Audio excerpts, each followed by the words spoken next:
Good morning, folks. Dustin Jones here with the Older Adult Division. And today we're going to talk about osteoarthritis and rethinking our treatment paradigm. I'm excited to talk about this because there's been a handful of studies that have come out over the past several months that are just continuing to build this narrative of what is really going on with osteoarthritis. And it has significantly challenged my perception of what's actually going on with these folks and then what I can do for that individual. And ultimately makes me more empowered to influence this person in a very dramatic manner.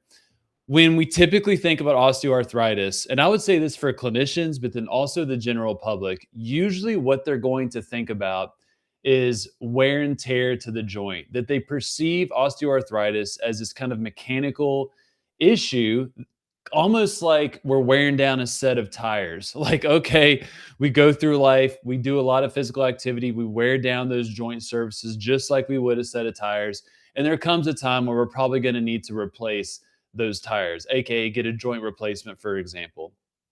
And as the research has panned out, that is not what is going on, right? But we will still see so many clinicians and patients perceive that to be the case. And when we start to look at the current evidence of what is going on with osteoarthritis, it changes that narrative and I think gives us a lot more ability to influence these outcomes. It empowers people to know, oh, there's something I can do about this rather than, going and getting a joint replacement, for example. This is a big topic that a lot of people are interested in and a lot of people are suffering from. You all know this, right? Working with folks, I mean, that diagnosis is so common amongst individuals and can be rather debilitating for these folks. We have a workshop that we're doing tomorrow at Hyphen. We have 50 folks RSVP to come on a Thursday evening at 6:30 to hear us talk about osteoarthritis. There are a lot of people that are concerned. They want to do something about it, and you all are perfectly positioned to have a huge influence in these people's lives. So I want to cover three different studies that are really changing and challenging a narrative and just give the actionables at the end of what all of this means, kind of bring it together for us. What when we have to see these folks, what do we want to prioritize, what we want to de-emphasize, right? How does this change our clinical patterns of behavior? The first study I want to mention is a really interesting study that took folks that had diagnosed knee osteoarthritis via imaging, but then also had a pretty significant knee varus angle. So bow-legged individuals that took them through either a control group that just continued their regular physical activities, and then an intervention group that did 18 months of strength training 3 times a week. When you look at the study, their strength training is what you would typically see, which we don't necessarily love here at the Institute of Clinical Excellence, but it's better than nothing. Where they're going through some different closed chain, open chain activities, kind of the run of the mill PT 1.0 at a relatively higher intensity. Those types of activities is what you're seeing. A lot of machines, as you can imagine. And over that 18-month period, what they were tracking was obviously did they have strength gains, but then also did their joint loads change?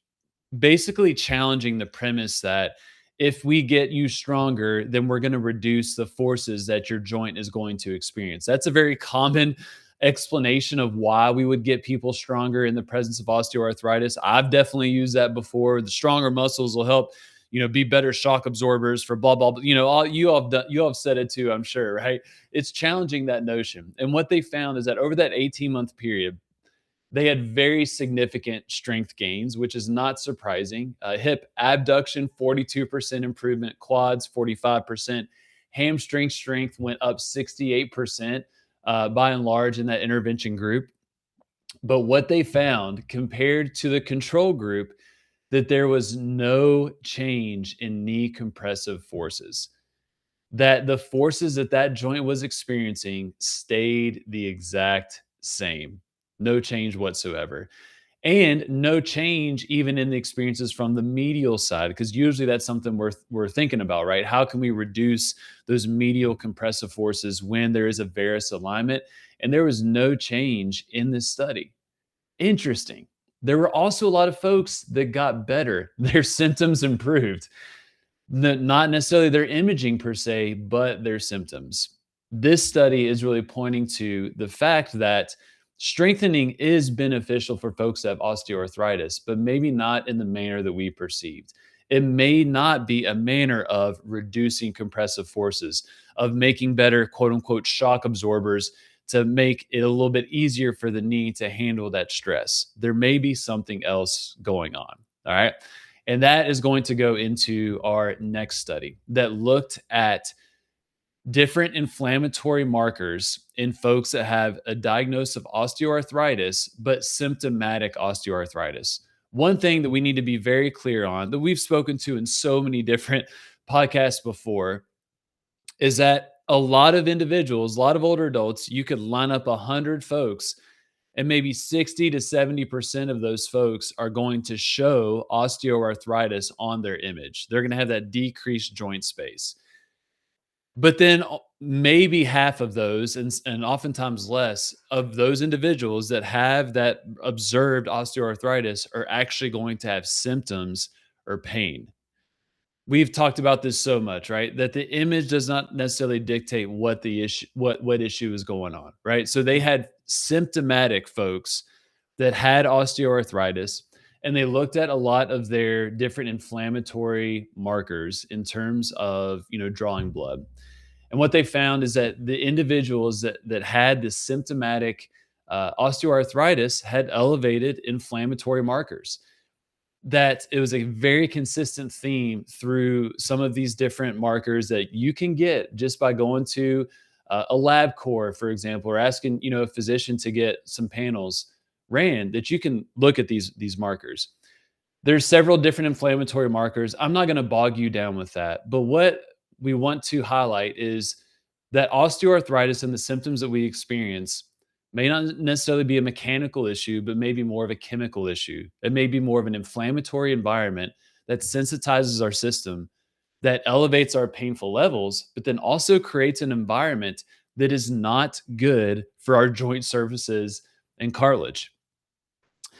What we're starting to see is that these inflammatory markers create an environment that can actually degrade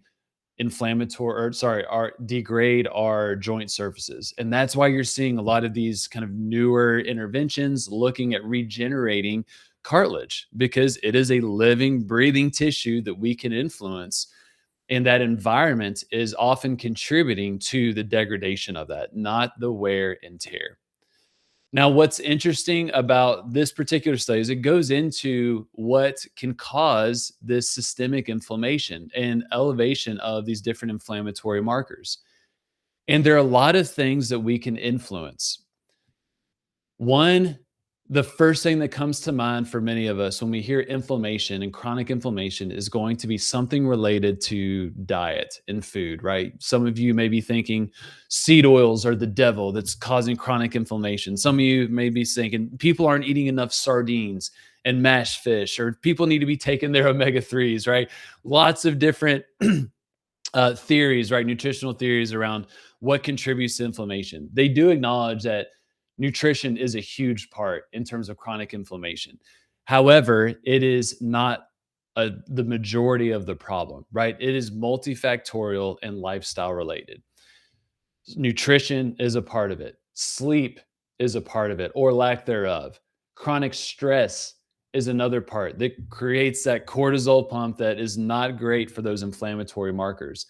Physical activity is a huge lever that we can pull. We often think of kind of higher intensity exercise can increase inflammatory markers, which is true, but it's acutely. And over time, it actually lowers those inflammatory markers. That moving your body, building those muscles has an anti inflammatory effect. And then it also mentioned obesity. That obesity we know is not great for osteoarthritis and can contribute to symptoms. And we used to think about it from a mechanical standpoint. Oh, more weight, more force going through the joint. But no, it's more of an inflammatory issue that adipose tissue can contribute to that chronic inflammation. And when you read this article, you start to see, man, I'm I have so many levers to pull, right? I can get that person stronger and help that movement, physical activity, that improves strength, reduce that inflammation. I can talk about sleep and sleep quality and sleep quantity to help lower that as well. I can also give some nutritional counseling and maybe making some substitutions of certain foods, maybe getting more plants in their diet, maybe reducing a little bit of red meat and bumping up their fish, for example. Some of these little things we perceive to be little things that over time can lower that chronic inflammation and create a more healthy environment for those joint surfaces to really thrive and for that pain to desensitize. This study is along with the previous one looking at joint load forces is showing that it's not osteoarthritis is not wear and tear. It is not the mechanical issue that is the problem. It is an environment problem. It is a whole person problem of chronic inflammation and ways that we can reduce that with all of the skills interventions that we all have at our disposal. Now, the last one that I want to mention, and this one really hits hard for me, right? The Jerry clinician, and for many of you all, right, that are working with older adults, looked at the rate of osteoarthritis diagnosis or when people got that diagnosis in relation to where they were on a frailty index and what their outcomes looked like as a result of that. And so they use this frailty index, which if you've been to our courses, you're going to see there's lots of ways that we can measure, identify frailty. One of them that a lot of medical researchers use is a frailty index that basically looks at how many diagnoses you have. We'll look at your hospital chart and look at how many ICD-10 codes and the severity of those codes, and we'll be able to determine how frail you may be. And so it's not necessarily helpful from the clinical standpoint, right? We really like Fried's physical phenotype because we can assess that, we can look at that, we can really conceptualize that. But this frailty index for research for sure is really helpful. And so what they found is that folks that were given that osteoarthritis diagnosis when they were in that kind of pre-frail range typically went on to develop worse and worse symptoms and had further debilitation.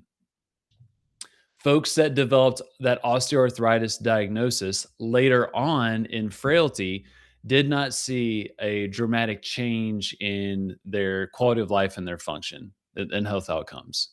Interesting, right? What that really shows to us is that when we have folks that are in that pre-frail range, Fried's physical phenotype would define that as having, 1 to 2 attributes of Fried's physical phenotype, which they could have reduced strength, slow gait speed, low physical activity, reported fatigue and lethargy, and then unexplained weight loss over a period of 6 months. If they have 1 to 2 attributes, they're in this pre-frail range. What those people look like are the older adults going to your outpatient clinic, right? Community dwelling older adults. They're independent. They're able to do all the things that they want to do for the most part, but it's becoming a little more challenging. They are on their way to frailty. When folks have that diagnosis, when they get that diagnosis in that phase, they will typically have worse outcomes going forward as compared to the folks that are already frail that get that diagnosis of osteoarthritis. So for you, the outpatient clinician that may be watching, right? Or if you interact with these pre-frail folks, it is a very high priority for you to get that person as fit as possible, to build up their reserve, to build up their capacity. We know this already for their independence and for their function and for their quality of life and so many other health outcomes, right? But it's also important for how osteoarthritis is going to impact their lives. And when you think about what movement can do and building capacity can do to obviously functional metrics, but then also think about it from that joint environment. Think about from the inflammatory standpoint, right? When you get people moving, their muscles stronger, they're metabolically more healthy. That is going to lower that chronic systemic inflammation that they can experience that we know can elevate their painful symptoms. You can influence that among so many other things, especially when they're in that pre-frail range. We speak to this in our courses in terms of the sensitivity of our interventions to folks who are in that pre-frail state. That it is such a huge opportunity for us to really redirect what someone's life can look like. So when you find those folks, it is a huge priority to build their capacity, build their strength, to really lower that inflammatory environment, to make sure that the symptoms that they will experience from osteoarthritis are going to be as minimal as possible. I love that study, especially from the Jerry PT standpoint. So I want to wrap this up and just give us three main things that we want to focus on for when we see that osteoarthritis diagnosis.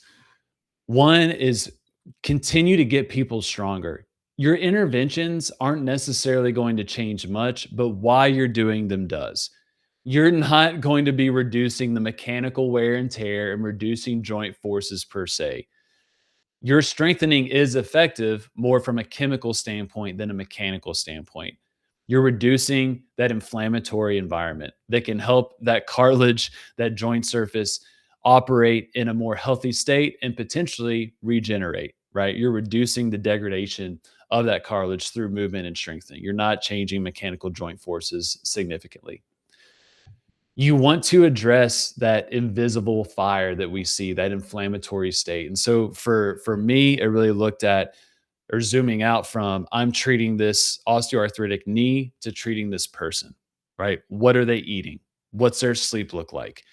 What's their overall movement look like? What's their stress levels? How can I pull all these different levers to lower their inflammatory state, to create a more friendly environment in that particular area? And then for you that are working with folks that are in that pre-frail range, which is the vast majority of individuals that are watching this video right now or going to listen to this podcast, when you are screening for frailty or their limited capacity and you identify that these folks are probably on their way to frailty, it is a huge priority for you to build up their capacity as much as possible. Get them as fit as you can to build up their capacity, build up their reserve, so when life throws a wrench in their plans, they're going to be more resilient to that. But then also, you're going to be contributing to lowering their osteoarthritic symptoms for a long period of time. This really goes in line with a lot of things that we say within our course, especially when we come across someone that is in that pre-frail range. So think about that. Continue to get people stronger. You want to address that invisible fire, lower that chronic inflammation with all the ways that you can do that, and screen for frailty and identify folks early on. And you're going to have a huge impact for those folks when you can get them as fit as possible. Even though they may come to you for their knee pain or their back pain, you can influence that whole individual. I'm going to drop the links to those three studies in the comments below. I mentioned we're doing that arthritis workshop tomorrow night at Hyphen. 50 folks are coming. We're going to record that, and then we're going to revamp our arthritis workshop resource that we have. If you're not aware, we have a bunch of workshop resources where we do the recording. We also have the slide deck that we share with you all, and we make it an unbranded slide deck so you can throw your clinic, colors, logos, all that stuff on there. But basically, give you the playbook to run something like this in your neck of the woods, to give a hopeful message to your community. To educate maybe your peers and colleagues as well. And then ultimately, it's really good for your business. When you can get 50 folks to come into your door, we're probably gonna have a lot of people on our caseload and a lot of people join the gym. So I'm super pumped about that. But I'll be sure to share that with you all when we get all those resources updated. All right. You have a lovely rest of your Wednesday. Thanks for hanging out with me. For those on the call, thanks for listening on the podcast. And I'll talk to you soon.